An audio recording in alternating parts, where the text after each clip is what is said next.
Hi everyone, I'm Will Clemens. I am a member of the Michigan Democratic Party's Blue Crew. We are a group of Gen Z Democrats who talks about all sorts of issues. We work on connecting through social media and other online platforms to Gen Z and youth voters as a whole. Today I'm going to be talking about an issue that is very important to me, which is voting rights. And I've heard voting rights described as the right that unlocks all the other rights. It is really the most important value of a democracy that everyone is able to participate in an election fairly, everyone's vote counts equally. So I'm going to give a brief history on the current state of voting rights in America and how that ended, that brought us to where we are today. So our story basically begins after the Civil War, where of course the Confederate States were forced to accept a various amount of amendments to the Constitution, which secured rights for African Americans and other minority groups. One of which was the 15th Amendment, which gave African Americans and all other racial minorities the right to vote. However, these southern states were still unhappy with the level of political participation of African Americans, so they sought to use other methods, other legal methods, to suppress their vote. They enacted a series of rules and laws and regulations called Jim Crow laws. These were poll taxes, these were literacy tests, these were grandfather clauses, and a wide amount of other regulations, which basically cut any ability for African Americans to participate in voting. And when these cases went up to the Supreme Court said that the 15th Amendment did not cover any of these. The Supreme Court upheld all of these Jim Crow era regulations, which stopped African Americans from being able to participate. This led to Democrats, which was the party of the South at the time, holding office essentially constantly for almost a century. They would regularly get 80 to 90% of the vote, and this is what became known as the Solid South. And in order to further disenfranchise Black voters, they blocked all African Americans from the primary process. And because the South was so solidly Democratic at the time, there was absolutely no way for African Americans to participate in the political process. Eventually, the Civil Rights Act and Voting Rights Act was passed in 1964 and 1965, and this largely did away with this Jim Crow era of disenfranchisement, which had held America for decades and decades and decades. And it returned the right to vote to many Americans, not just African Americans in the South, but all over the country. And it provided protections for voters, not necessarily by the states, which had frequently abused that power, but through the federal government. And one of the major tenets of this was the federal government had to accept any changes to voting procedure that the southern states did. So if the southern states tried to enact, specifically this came into racial gerrymandering, the gerrymandering of districts, depending on trying to make Black votes weaker by putting them all in one district and not allowing them to influence other districts, or by spreading out their districts so much, or spreading out their votes across so many districts that they didn't even have any representation at all. So there was a wide variety of methods employed by Southerners that the federal government stepped in and said, no, we're not having this with the Voting Rights Act. However, in 2013, this era of voter suppression was revived by the Supreme Court, where they struck down federal approval for voting regulations. Justice Ruth Bader Ginsburg famously wrote a dissenting opinion saying, throwing out preclearance when it has worked and is continuing to work to stop the discriminatory changes is like throwing away your umbrella in a rainstorm because you are not getting wet. And indeed, the rainstorm continued after they threw away their umbrella. The Supreme Court had limited the federal government's ability to protect disenfranchised voters. And since 2013, there has been an onslaught of voter suppression, voter attacks on voting, and this has specifically come into play in recent times. And ever since 2016, with the introduction of Trump into American politics, where there has been a lot of fear-mongering about the security of U.S. elections. And we have gotten into a point where almost voting strongmen or political strongmen come in and say, the reason we lost is because of all of this voting fraud. And there have been numerous studies to disprove that there's little to no voting fraud in the American democracy voting system, but it is frequently used by generally Republican legislatures to enforce voting suppression laws. Good voting policy, and now we're going to get into, now that we've covered the history of this topic, what is good voting policy and what is bad voting policy? In general, scholars believe that good voting policy, the best policy you can have, is make it easy for people to vote. And these methods can include early voting, absentee voting, mail-in voting, and same-day registration, automatic voting registration. And all of these things do not increase fraud. All of these things increase turnout and thus increase participation in democracy. And this not only helps America as a whole, because you are focusing on getting people out to vote, but it also strengthens American democracy. So not only are American individual voices being lifted up and empowered to go to the polls, but you also have a healthier democracy, a democracy that is more representative of the American people. And we have recently seen a wave of bad American voting policy ripple on the local level, on the state level, on the federal level. And the U.S. Commission on Voting Rights identifies 5 of the most common tactics used for voter suppression. Voter ID laws are one of the most notorious policies surrounding this, because it makes a lot of sense in people's minds. Oh, of course you need a voter ID to vote. I mean, you need to make sure that you're voting, and the person who's actually there has an ID and is proving that they're the person that's voting. But in reality, without voter ID laws, there is no real risk of major fraud. And with voter ID laws, you get a huge number of people who have effectively become disenfranchised from voting. Over nearly 29 million Americans as of the 2020 election, and these are all voting age U.S. citizens, did not have a valid driver's license, which is frequently the voter ID laws that are required. And 7.6 million Americans did not have any ID of any kind. So you can clearly see, and you can imagine that the people who don't have these IDs in the first place are likely the same ones who cannot afford to go get one, who cannot afford to take a day off of work and then another day off of work to go sit in a long polling line.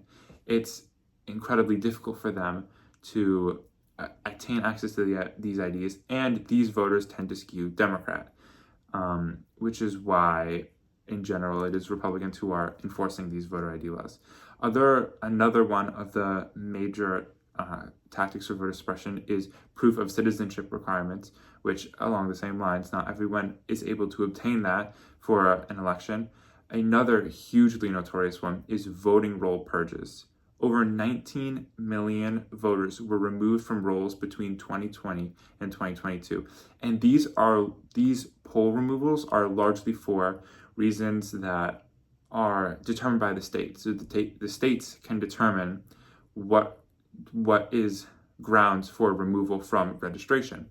And frequently, the answer is just inactivity. If you haven't voted, we're taking you off the registration because you haven't voted, you're inactive, and you'll have to re-register. So people who think that they're registered will show up to election day and they won't be registered to vote and they won't know what to do. And this 19 million voters who were removed, is a over 50% increase from 2006, which is when this began to ramp up. So you can see a huge increase in this kind of Trump era of politics. Other major tactics are polling places closing. You can limit the time that you can vote. You can limit the amount of polling places.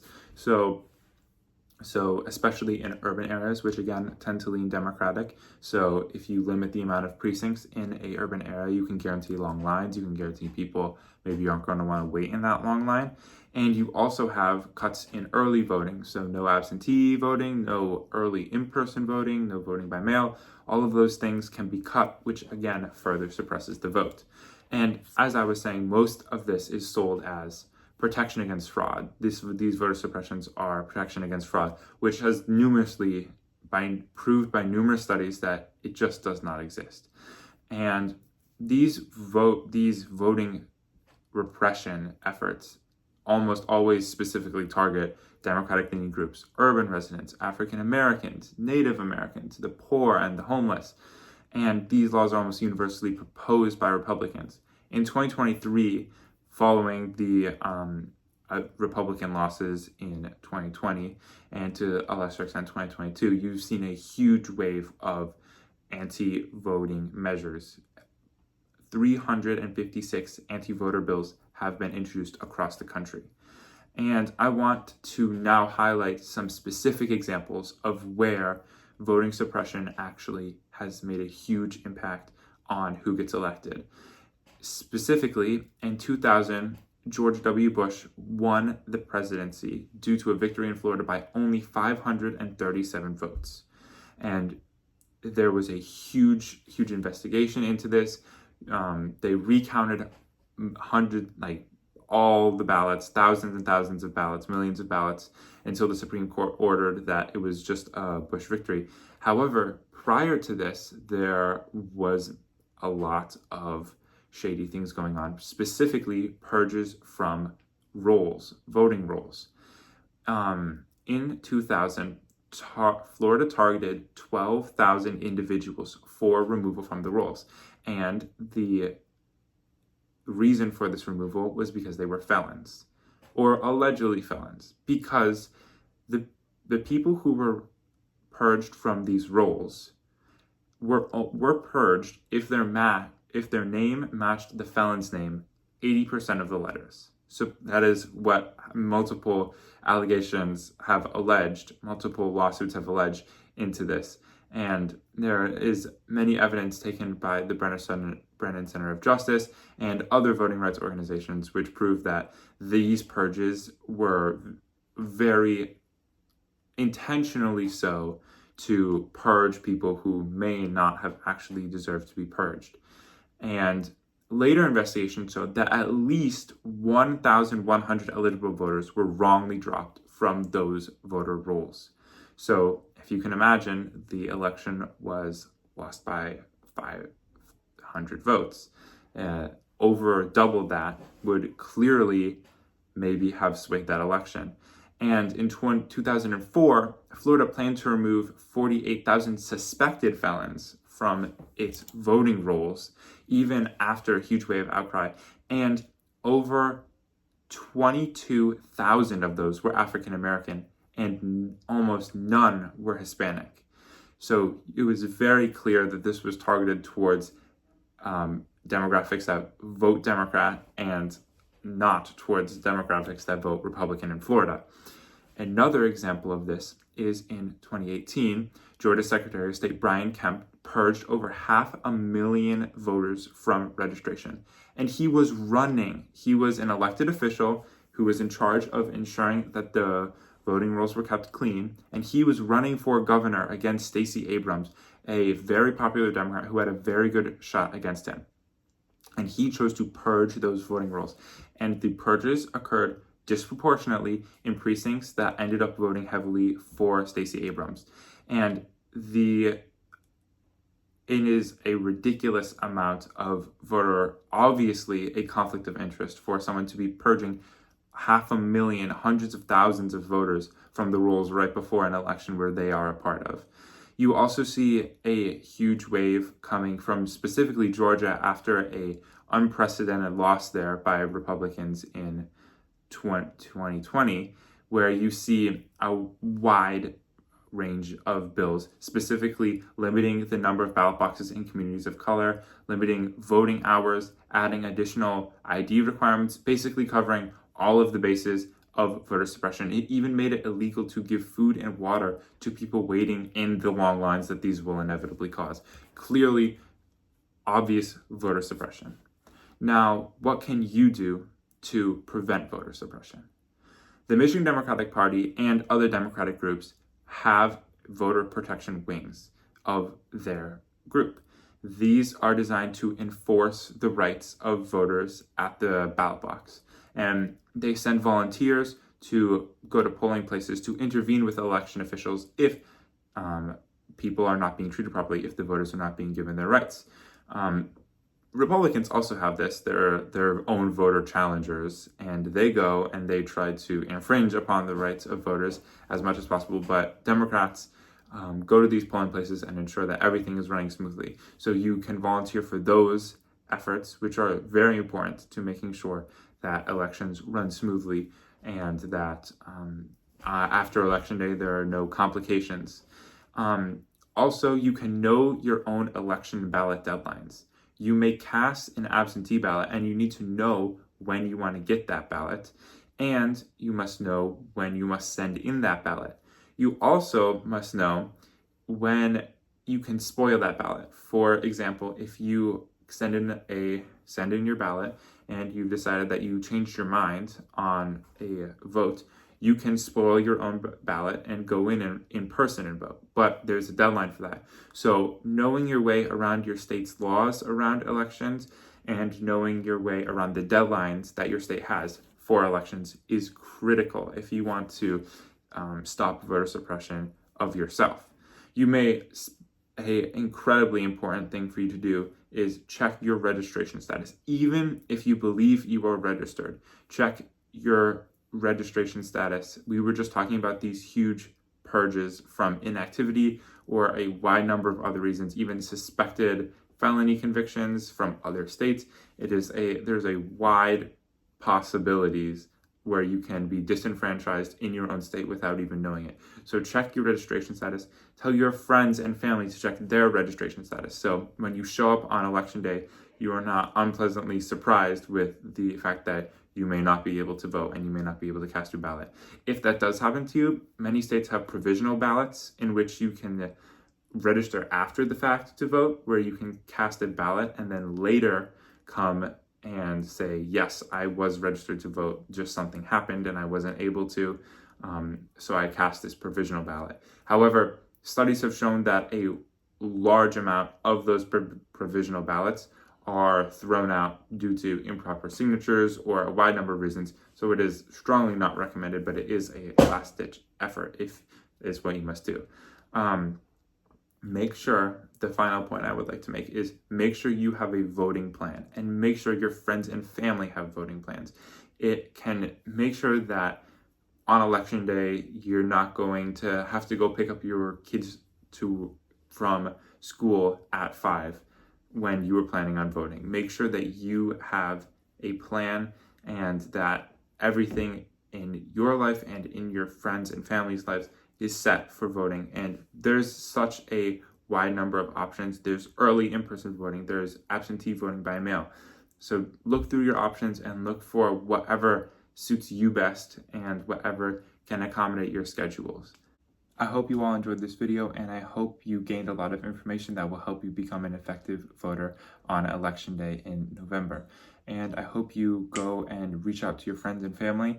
And as always, do your research, figure out what causes you want to vote for, what ballot measures you are interested in, all the way from the top of the ballot to the bottom to your local and state races. And I hope you have a great rest of your day.